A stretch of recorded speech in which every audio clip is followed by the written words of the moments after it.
ఏపీలో ఆరోగ్యశ్రీ సేవలో బంద్ అంట.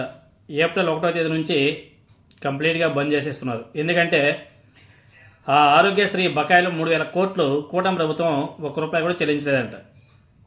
డబ్బులు చెల్లించకపోతే ఆ హాస్పిటల్ మాత్రం ఎలా నడిపిస్తారు చెప్పండి? పేద ప్రజలకి విద్య, ఆరోగ్యం ఫ్రీగా కల్పించాల్సిన బాధ్యత ప్రభుత్వాల మీద ఉంది. ఆ ప్రభుత్వాలే వాటిని మర్చిపోతే ఇంకా వాళ్ళు ఎవరికి చెప్పుకోవాలి వాళ్ళ బాధల్ని? చాలా దారుణం. అటు ఆరోగ్యశ్రీ ఆగిపోయింది, 108 అంతంత మాత్రమే పనిచేస్తూ ఉంది. అసలు ఆ 108 కరెక్ట్గా పనిచేస్తుంటే ఆ మార్కాపురం దగ్గర జరిగినటువంటి ఇన్సిడెంట్ ఏదైతే ఉందో అట్లీస్ట్ కొంతమంది బతికే వాళ్ళేమో. పాప ఆ వీడియో ఒకటి సోషల్ మీడియాలో బీభత్సంగా వైరల్ అవుతుంది.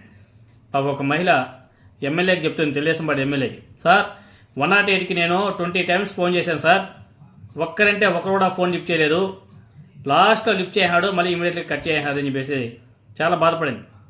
108 సక్రమంగా నడిచి ఉంటే ఎంత హ్యాపీగా ఉండేది, ఎంతోమంది ప్రాణాలు కూడా కాపాడేవాళ్ళు. ఆ 108 పనిచేయక, ఆ 108 సిబ్బంది లేక, ప్రాపర్గా వర్క్ కాక ఎన్ని ప్రాణాలు కోల్పోయారు. కానీ నారా చంద్రబాబు నాయుడు గారు మాత్రం ఒక మాట అంటాడయ్యా, 8 ట్యాక్సీలు అంట, గాల్లో ఎగిరి ట్యాక్సీలు తీసుకొస్తా అని చెప్పేసి మాట్లాడతారు.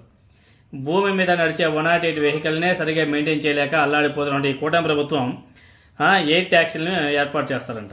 ఎంత దారుణం చూడండి. ఏ విధంగా ఆలోచన, మీరందరూ ఒకసారి ఆలోచన చేయవలసిన అవసరం కూడా ఉంది.